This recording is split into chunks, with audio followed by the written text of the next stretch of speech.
उत्तराखंड में कांग्रेस चुनाव के पहले ही ताश के पत्तों की तरह बिखरने लगी है। उत्तराखंड कांग्रेस में नेता एक दूसरे के खिलाफ ही मोर्चा खोल चुके हैं। उत्तराखंड कांग्रेस में ऐसा घमासान मचा हुआ है कि जहां अपने ही अपनों के खिलाफ तलवार खींचे खड़े हैं।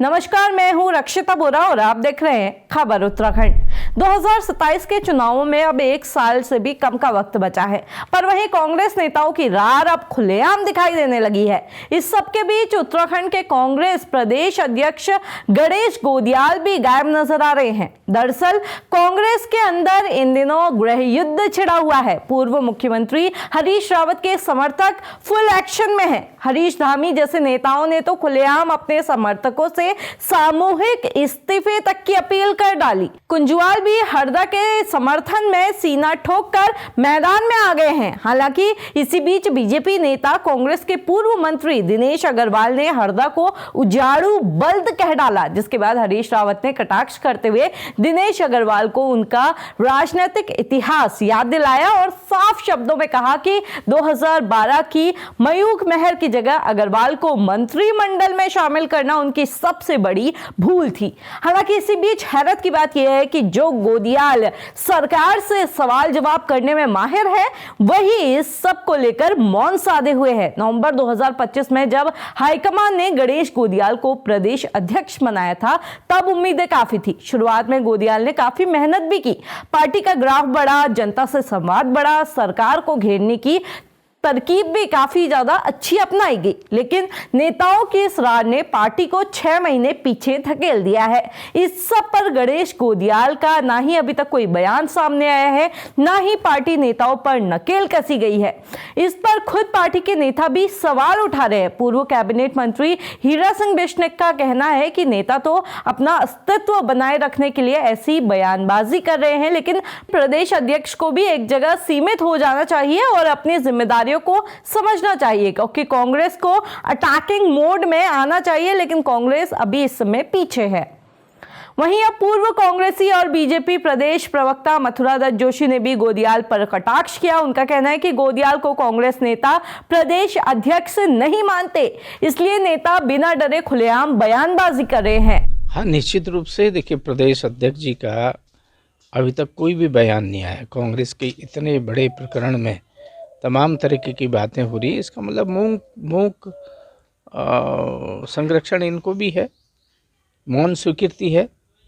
न बोलने का अर्थ भी तो यही माना जाता है कि आप की भी स्वीकृति है, बोलो भाई हरीश रावत जी के खिलाफ बोलो, जितना बोल सकते हो। एक अर्थ ये भी लगाया जा सकता है, और दूसरा अर्थ ये भी है, देखिए कांग्रेस अध्यक्ष को अध्यक्ष मान कहाँ रहे हैं लोग।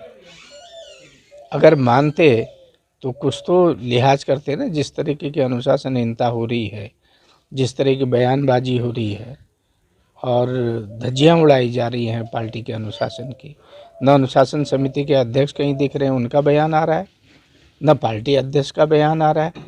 और सबसे बड़ी बात यह है, आप इसको सोचिए कि पार्टी की जो प्रदेश की प्रभारी हैं उनका कोई बयान नहीं है इसमें, कहीं नहीं, दूर दूर तक। इसका मतलब इन सब की स्वीकृति है और उसका खामियाजा भुगतेगी पार्टी। पहले भी भुगतेगी। चुनाव के वक्त पिछली बार हरीश रावत जी ने कितनी बड़ी नौटंकी की थी, वह मगरमच्छ उनके बीच में जाल में फेंक दिया गया है, जकड़ा हुआ हूँ, कुछ नहीं कर पा रहा हूँ, हाथ पैर बांध दिए हैं। आपने ये भी सुना होगा। वही स्थिति आज हो रही है। मुझे लगता है कि वही स्थिति अब कहीं गणेश गोदियाल जी की न हो रही हो कि वो बोल ही नहीं पा रहे हैं कुछ भी। किसके लिए बोले? उनके लिए तो ये हो गया कि इधर खाई है, इधर कुआं है, क्या करेंगे वो? कितनी बड़ी बात है, पार्टी में इतना बड़ा भवंडर हो रहा है और प्रदेश का अध्यक्ष, प्रदेश की प्रभारी, अनुशासन समिति का अध्यक्ष सब मुंह में ताले लगाए बैठे हुए हैं। इसका मतलब सबकी स्वीकृति है और ठीक है, अच्छा है, ये जितना करेंगे उतना। और लेकिन मैं इतना ज़रूर कह सकता हूँ कि जो स्थिति है, जो देखने को मिल रहा है, उससे ये लग रहा है कि 2017 से भी बुरी हालत में जाएगी कांग्रेस। 2027 के विधानसभा चुनाव में अब 1 साल से भी कम का समय बचा है। ऐसे में कांग्रेस को एकजुट होकर रणनीति बनानी चाहिए, लेकिन हो क्या रहा है नेता एक दूसरे को नीचा दिखाने में लगे हैं, गुटबाजी चरम पर है और अध्यक्ष खामोश हैं। हैरत की बात यह है कि जिस पार्टी को सरकार को घेरना चाहिए वो खुद अपने ही घेरे में फंस गई है। फिलहाल गणेश गोदियाल के सामने सबसे बड़ी चुनौती है अंदरूनी कलह को खत्म करना, क्योंकि अगर गोदियाल का ये मौन जारी रहा तो कहीं पार्टी टूटने की कगार पर ना आ जाए और 2027 में सत्ता वापसी का सपना ही बनकर ना रह जाए।